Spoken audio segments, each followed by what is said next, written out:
everybody and welcome back. Thank you for joining me once again in this video. Today I am finally bringing to you guys the third and final installment of my designer handbag collection series. Yes, if you didn't know, there are two other videos in this series, and that is my Louis Vuitton handbag collection and my Chanel handbag collection.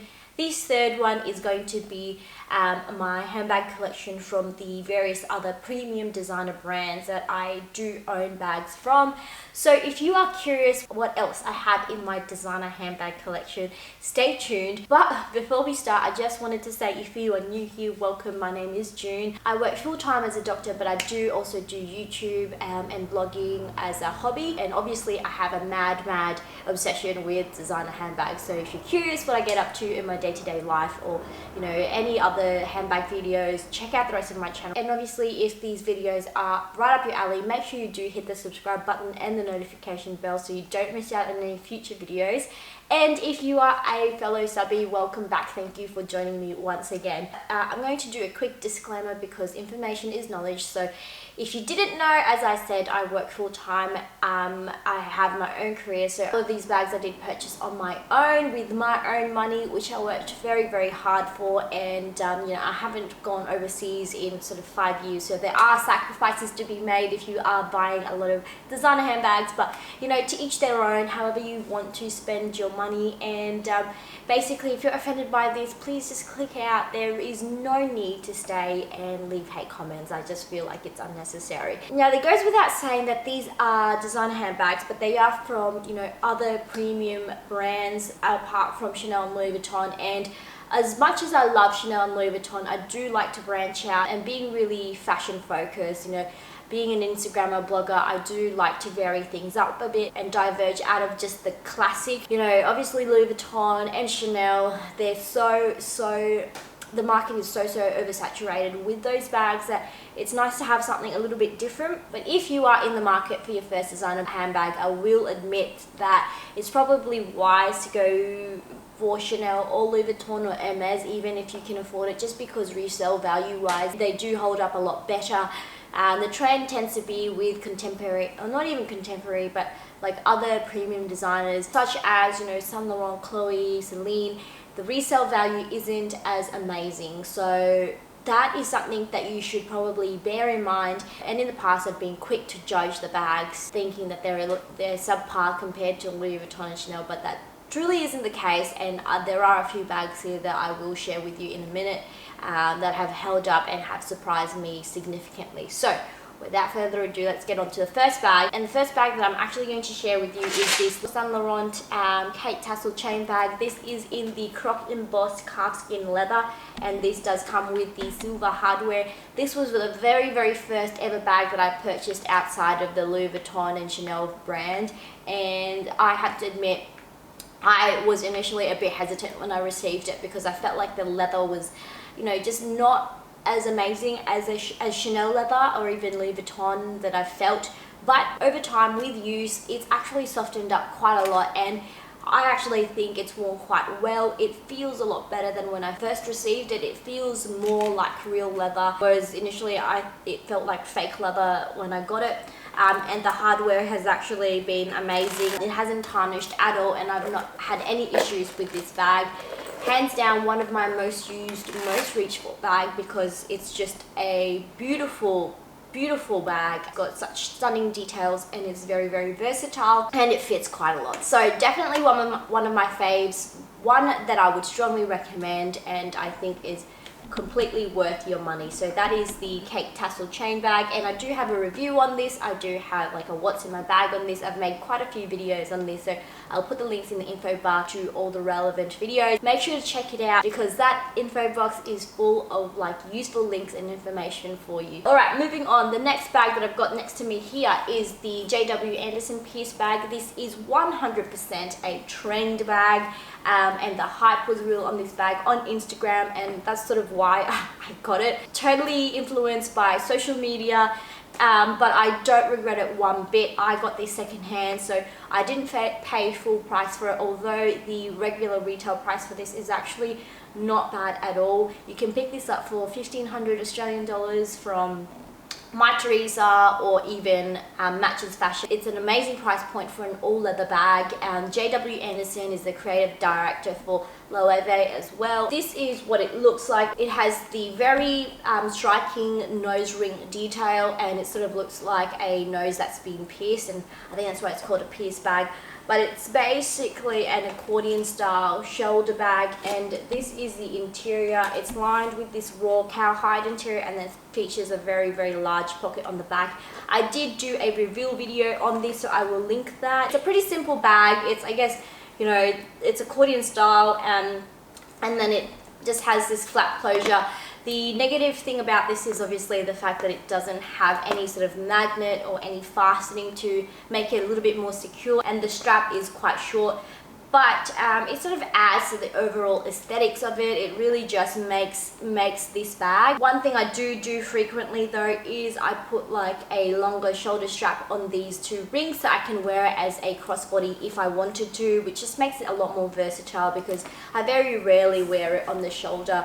You know, because it's just not as comfortable. This one I've been reaching for quite a lot just because it is still very novel to me. It's still very new, and I just think it's such a stunning, striking piece that can add so much to your outfit, and I love it in this beautiful tan color. Anyways, that's a JW Anderson pierced bag. Moving on, the next bag here is another recent purchase. This is actually my vintage Gucci. I haven't pulled the trigger on buying a brand new Gucci bag just because, you know, these older vintage canvas pieces are coming back in style. I thought I would try my hand at getting something a little bit older just to feel it out, just to see if I like it. I managed to pick this one up, which is actually amazing because Gucci has sort of brought back a lot of their older, you know, canvas lines, and I promise you there are some new bags that look identical to the bags that they came out with in the 1980s, which is incredible. So if you're looking to pick yourself up a Gucci piece, you know, check out the pre-owned market for vintage pieces because you can get some for an amazing price. This one I got for 200 Australian dollars or thereabouts, which is amazing, and it's pretty plain. It's in really good condition. It's just a plain like camera bag, and then inside it's just like not even any pockets. I've just got some cash in there because I did use it last night. The strap is just one single strap. It's not adjustable, but it's, you know, short enough for me to wear on the shoulder and crossbody. It's actually the perfect length, and yeah, there's not much else to it. It's got some beautiful details like that GG logo, that red and green, which is very typically Gucci. This is what the back looks like, and then it's just got Gucci embossed on the grommets there. But yeah, beautiful bag, and I'm really happy I managed to pick this up because this is just like the perfect size. I absolutely love it. It's so cute. Now I might stick to like some of my more vintage pieces because I've got 3 Dior Trotter prints here that you can see. The first one is this Dior saddle bag, and this was such an amazing find. I do have a reveal video on this as well, and I will put that in the info bar. Another print that is going back in style is the Dior Trotter print, and this one is amazing. This one is a saddle bag, and this came out circa 2003, 2004. Now obviously this bag is a little bit more quirky and this is quite dated, but because, you know, these types of bags are coming back in style, there's no, you know, it's not a bad price to pay. I just felt like as long as I don't spend more than $500, I think that's something I can deal with because it's just fun, and I'd rather put the money towards something like this and a bag that I can enjoy than, you know, something from the high street that will break apart or you know, not really last. This just has a bit more history. It's obviously, you know, Gucci, and it's just a fun little piece. So as I said, I do have a unboxing on this, and I have worn this so many times. Totally worth the money, and you know, I can't even tell you how happy I was when I found this. And sometimes I honestly just get more excited about buying pieces like this for an amazing price than buying something brand new in store and shelling out thousands of dollars, because when you pick something up like this, you don't have that, you know, sick, disgusting feeling in your stomach knowing you've just spent thousands and thousands of dollars on a bag. As amazing as it is brand new, I just would rather have like beautiful pieces like this for an amazing price. So that's where like my frugality comes in sometimes. My boyfriend always teases me about how frugal I can be. I do have a few more Trotter prints because I'm obsessed with like the Dior Trotter print. The other 2 I have here are also both vintage. Now these are like from These are like true vintage pieces from the 1980s. This one is like a clutch flat bag with a beautiful gold chain. I picked this one up for roughly 180 Australian dollars. This one is well worn. It's quite old. It does, you know, it's got a musty smell to it. There's stains here and there, but I just haven't been game enough to actually do anything about it because of, you know, the mistake I made on that one. But it's just a beautiful bag that you can wear with like a plain outfit. And sometimes it's just nice having something a little bit different, a little bit more quirky than, you know, all of the other flat bags that everyone has. Vintage bags are just beautiful, and I really, really love them. And the other bag that I mentioned is this is like a clutch bag.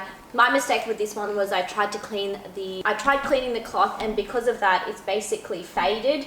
I don't know if you can tell the difference, but yeah, I'm so frustrated by that, and it's actually a little bit disappointing to find, but that was my own doing completely. And since I've done that, I haven't reached for this as much just because it bugs me. I can really tell the difference, so I'm a bit annoyed with myself with this actually. Alright, moving on. I might just show you my last Dior piece, and that is actually this one. This is the beautiful Lady Dior, and this one I got secondhand because they are going for an amazing price on the pre-loved market. I have a reveal video on this, and you can go there to find out how much I was able to score this for. Basically a fraction of the price. This is in gorgeous condition for something from 1994.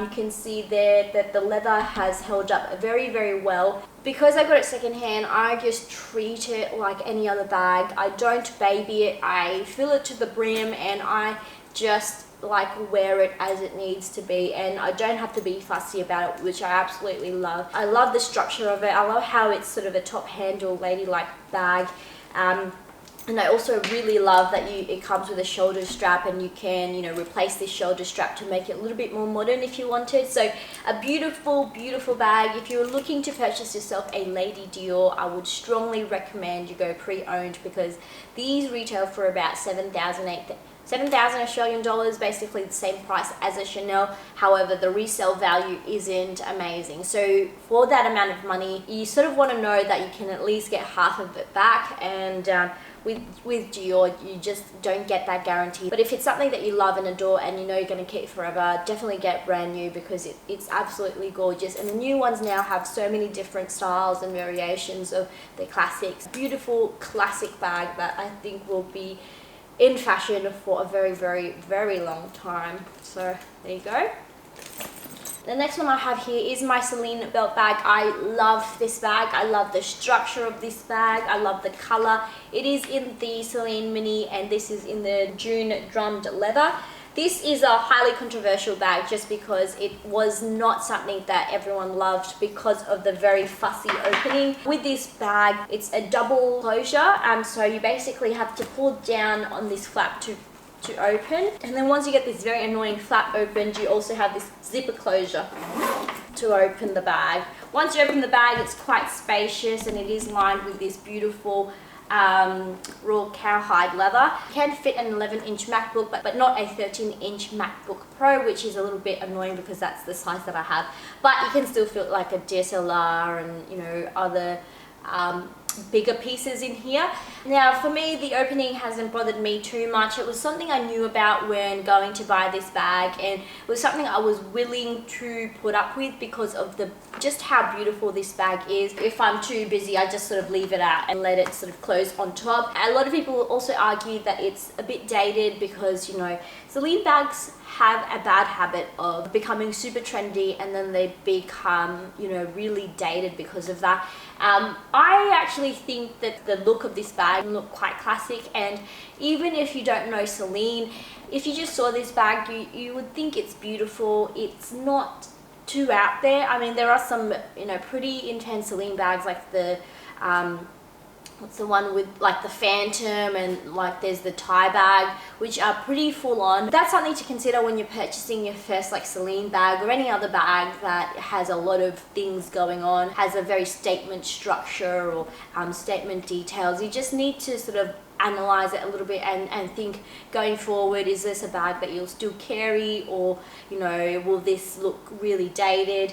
If you don't mind that, then go for it. But I do like to pick up bags that aren't too trendy, although there are some exceptions. But overall, I like to have a bag that I feel like I can wear at least for another 5 years or so. Yeah, I reach for this quite frequently during summer because it's just a beautiful neutral color. So that's that one. So the next two bags, I've got my two Chloe's. I've got my Chloe Faye backpack and Chloe Faye medium. Yes, they're very clearly the same bag but in different styles. The first Chloe that I got was actually this backpack. I got this from matchesfashion.com, brand new. I fell in love with the Drew initially, and then the Chloe Faye came out and I just loved the medium size, but I couldn't quite pull the trigger because at the time it was sort of selling for $2,900, $3,000 thereabouts, and just being Chloe, being not Louis Vuitton and Chanel essentially, I needed to be comfortable with the fact that if I ever decided that I wanted to let go of it, I probably wouldn't even get half of my money back. So I wasn't too comfortable with that. But then a few weeks later this came out and all sort of apprehensions went straight out the window because I just fell in love with it. I have always been in the market for a black backpack, and the feature that I was always looking for was a convertible backpack. In all honesty, you don't get a lot of convertible backpacks from the premium designers, and so when Chloe came out with this, I was absolutely in love. And what I mean by that is you can take off the backpack straps and wear it as a shoulder bag or as a crossbody, just like this. The reason why I was so gung-ho about it being convertible was when I went traveling overseas to Europe, I actually had a very cool sports girl backpack at the time that I could wear as a shoulder bag or as a crossbody. It turned into a bucket bag and then it turned into a backpack if I wanted it, and it was just the best bag for travel that I could have ever asked for. And so when this came out, I just jumped on it straight away before it sold out, and I was actually able to get it for the initial release price of 2,000 Australian dollars, which is, I think, is a great price. This is sort of what it looks like. It has that Chloe ring style as well. This clasp doesn't come off, which I think they've changed in the newer ones, which is frustrating because I would have loved to get the one where this can detach off, because this can be very annoying because it presses against the leather and it can cause like wear and tear marks. I do have a comparison video on these two, so I will link that in the info bar as well. It's completely stuffed at the moment, and to sort of open it out, you just pull down these zipper pulls and it opens it up a little bit more. I have to admit, this bag can be a little bit frustrating to use because of all the bits and pieces that are attached. So this can sometimes pull on this tab here, and then all these zipper pulls. It adds a cute detail, but it can be a little bit frustrating sometimes. And then the other annoying thing is that you can see there is a bit of sagging on the corners. Just because it is a soft bag, doesn't have all that much structure, so that's why I've stuffed it with clothes to prevent any further creasing. But I think that's part and parcel of it being a backpack. It does tend to look better the more worn and mushy it is. And then the other Chloe Faye that I have is this one in the medium, and this is in the, I think, like a plum burgundy color. I do have an unboxing on this, so I'll put it in the info bar yet again. This was a bag I purchased from Cult Status, and it was in collaboration with them, so I was actually able to get a discount code for this. When I first initially saw this on Matches Fashion, it was sort of around about the $2,000 price point. I denied about it for far too long, and it sold out, and then it was just an instant regret because I just could not find it in this color for the same price since after that. And then I came across Cult Status and they had it, and I just was like, oh my god, I need it. So I contacted them. Because I did do a collaboration with them, they gave me a discount code. I still paid for the bag myself, but I was just able to get it for the original price that I saw it for, which is amazing because it had gone up in price. So yeah, beautiful bag. I have so many pictures of this on my blog, which I forgot to mention. If you are interested in how these bags look on me, how I style them, check out my blog and my Instagram, because I do feature a lot of my bags on there, because I do rotate my bags quite a lot. It has the same sort of circular clasp detail, and then opening it up, That is the interior. You can't actually fit as much as you would think you can in this bag.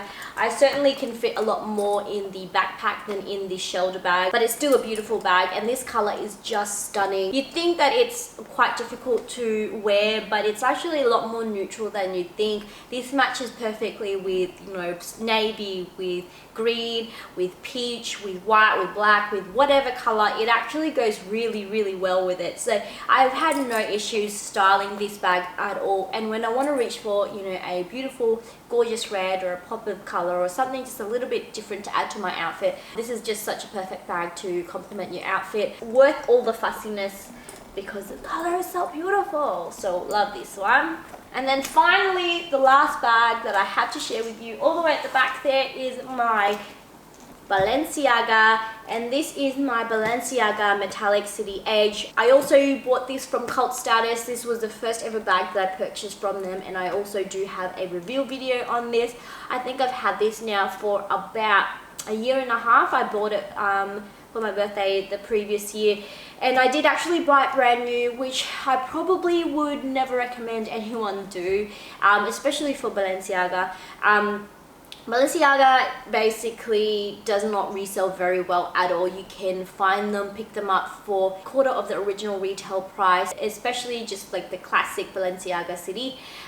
This one is the Metallic Edge, and at the time I could not find any in the colorway that I wanted, in the style that I wanted. So I felt like I didn't really have much of a choice. So I picked it up for roughly like $3,000. So a pretty hefty bloody price if you ask me, and this is definitely a bag I paid way too much for, and I'm probably never gonna get the same amount back. But what can you do, you know, when you love a bag? I mean, do I regret it? To a point. I felt like if I waited a little bit longer I could have gotten it for a better price pre-owned, but I do think it's a very, very user-friendly, versatile, beautiful bag, and I don't see myself letting this one go for, you know, at least a few more years. Like, it's just such a great go-to bag. You can fit so much in there. The leather is so durable. This is actually made of the chevre leather, which is like a lot more durable, a little bit stiffer than the traditional Balenciaga leather, which I'm kind of in two minds about, because that is one of the reasons I love Balenciaga, because of the leather. It's just so, it ages so well. It becomes so soft and mushy, and like the bag sags a little bit in a beautiful way. And I'm just kind of patiently waiting for that to happen to this bag. Great for work. You can fit laptops, you can fit DSLRs, you can fit whatever you need. And yeah, beautiful. So yeah, that is it, guys. That is the third installment of my handbag collection video series. I really hope you enjoyed this one. Let me know which one was your favorite. Was it the Louis Vuitton collection, Chanel, or this one? I personally love each and every one of them. I know I do have a lot, and I did sell a few bags. If you're curious what I've sold, I will put the link to that as well in the info bar. I feel like I still do need to cull a lot of my bags down, but you know, I'm just gonna leave it. I don't really need to do it right now. I just love each and every one of them, and I enjoy using them. I enjoy having a variety in my collection.